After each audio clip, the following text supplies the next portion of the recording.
Hello everyone, I'm Domingos. I'm also known as DMA. Today's topic is exponential equation.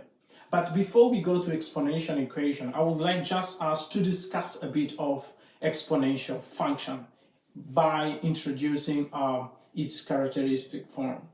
Let's have a look and let us learn and have fun. Okay, exponential function, the term exponential comes from exponent. Exponential function means that the variable is on the exponent. As we can see here, the short form, f of x equal to a to the power g of x.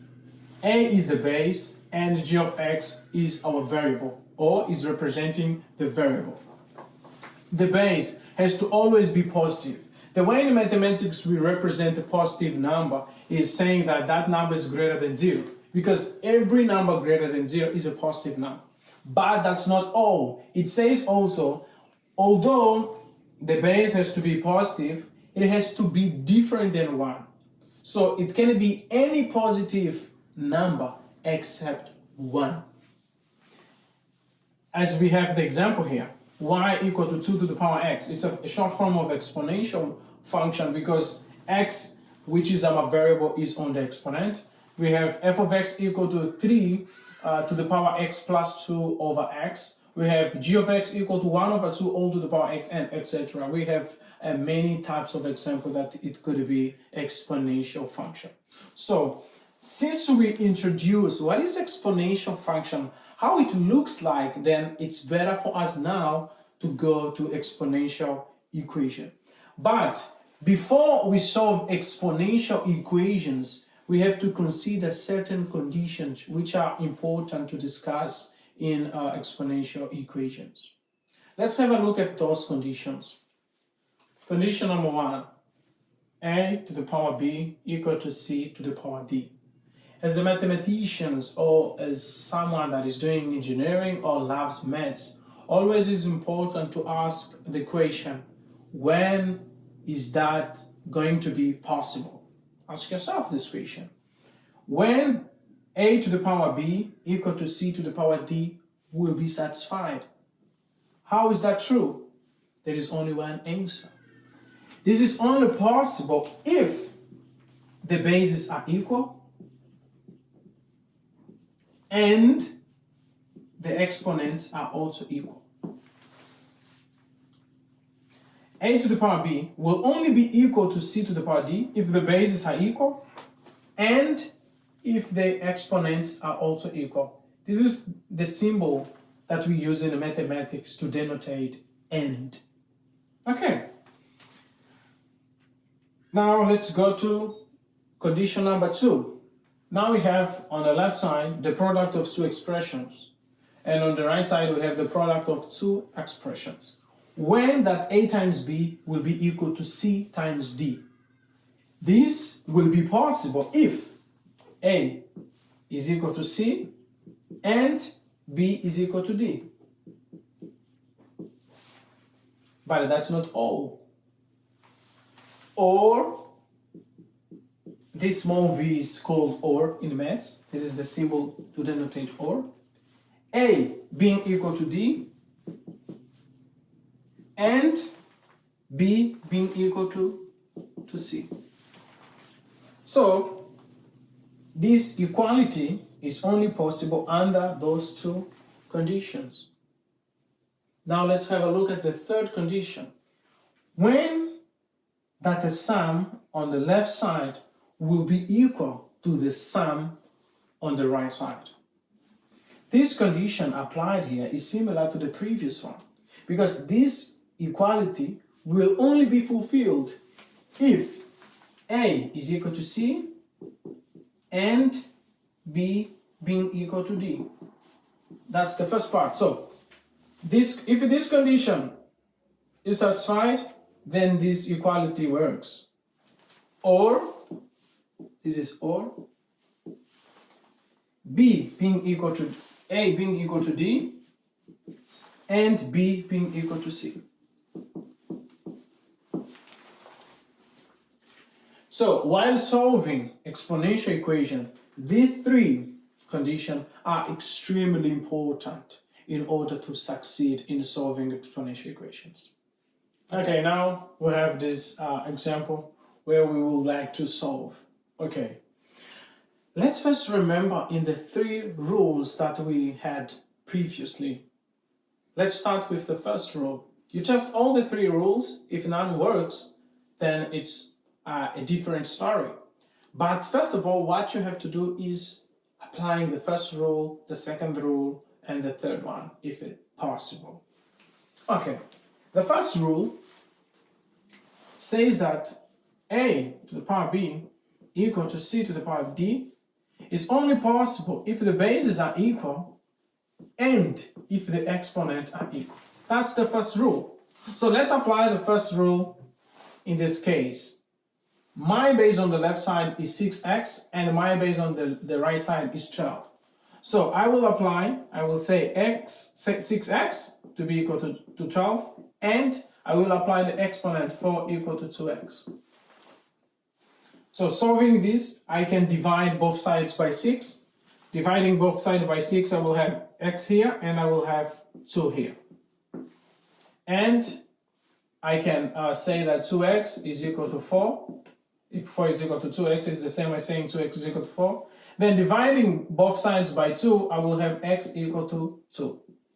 If we look, our x is equal to 2 and our x here is equal to 2. When that happens, that means your solution is 2. X here has to be the same as x here because of the condition and. So 2 is our solution. That means if we substitute 2 where there is x, our left side will be equal to our right side. Okay, let's now see this example. We have 2 to the power x equal to 4.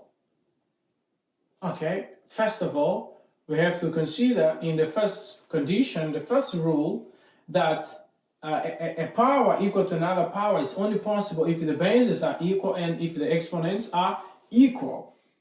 And looking here, on the left side, the base is 2, the exponent is x, but on the right side, they gave us an integer. Okay, now let's have a look at this example, whereby we have 2 to the power x equal to 4. The base is 2 on the left side and the exponent is x. But on the right side, we only have an integer number, which is 4. So, as we did previously, we know that we have to consider first the first rule to test if it works or if it does not work.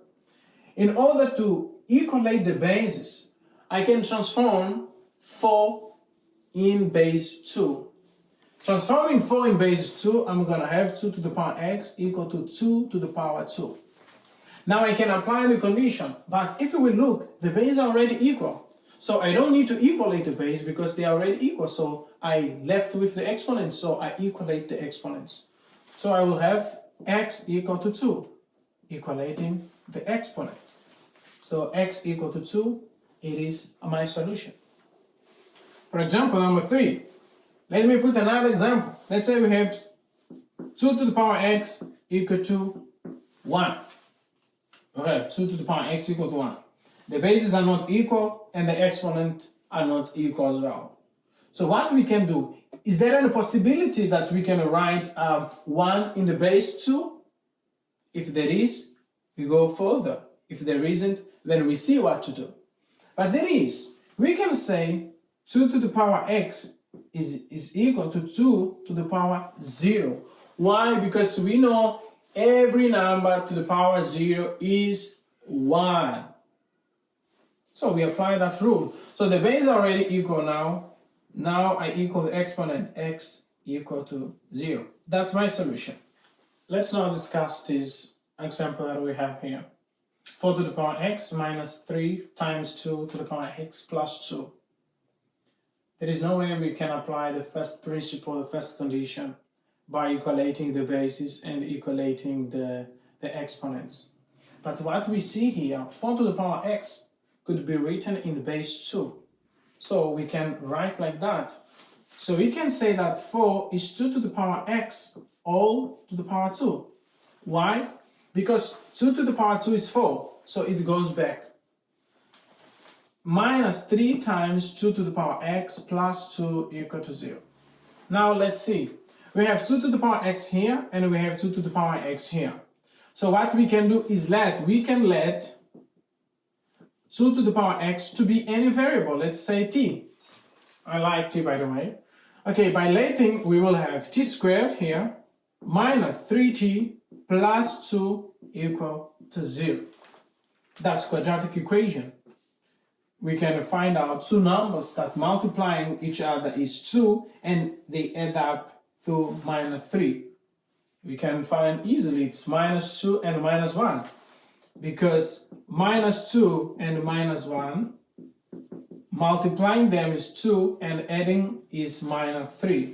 So t is going to be 2 or t is going to be 1. But they didn't give the exercise in which respects to t. So we have to go back where we let. So it's here. So let's work first with this t equal to 2. Then we will have 4, t equal to 2. 2 to the power x will be equal to 2. Now, this part we can apply the first condition. The base are already equal the exponent. So that means here x is equal to 1. Now let's go for t equal to 1. We have 2 to the power x being equal to 1. This exercise will be solved already. 2 to the power x equal to 2 to the power 0. X is going to be equal to 0. So the solution in this case, since of condition or, it's not and, that means the solution will be above results, which is 0 and 1. So that implies 0 and 1, they both satisfy the exponential equation. For example, we have this exercise, this example. How do we solve 2 to the power x plus 3 to the power x equal to 5 to the power x?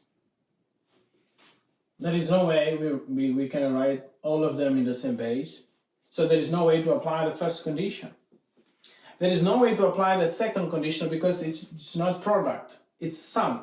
So if it's sum, addition or subtraction, we can apply the last rule, which says a plus b to be equal to c plus d.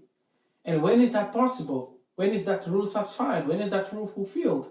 Let's have a look and see how we can solve this type of problem. Okay. Now we have 2 to the power x plus 3 to the power x equal to 5. What if we say 2 to the power x plus 3 to the power x, this 5 is here positive, comes this side negative, minus 5 to the power x equal to 0. It is not a problem. It is possible. But remember the property says a plus b equal to c plus d is only fulfilled if a is equal to c and b is equal to d. If this is not fulfilled, there is another one, or a can be equal to c and b can be a can be equal to d and b can be equal to c. I was writing this property that is already there. So if this condition is not satisfied, we can apply this one to see if that works. So how we apply this condition in this exercise, since we don't have a sum here, because here we have a plus d, here there is only 0. Here we have a plus b, and here of course we have the sum on the left side. It's simple. We can apply mathematics tricky by saying 0 is 2 plus 3 minus 5. If I add 2 plus 3 is 5, minus 5 is 0. But you could ask yourself, how do I know that I have to add 2 plus 3 minus 5? You look at what you have on the left side. On the left side you have 2, you have 3, and you have 5. That means it is only possible to associate if the base that you are putting there is also 2. That's why I see, I have 2, then I have to create 2. I have 3, I have to create 3. I have 5, and I create minus 5. Or it could be a multiple of this number, 4, 8, any number that you can write in the base of 2, and here a number that you can write in the base of 3. But let's start with this one. So now I have 2 plus 3 minus 5 goes back there. Apply this condition which says you can equate each term. The first term equal to the second one, the third, and so on. So by applying this condition, I will say 2 to the power x has to be equal to 2, and 3 to the power x has to be equal to 3, and minus 5 to the power x has to be equal to minus 5. Here the base are equal and is to the power 1, so that means x is 1.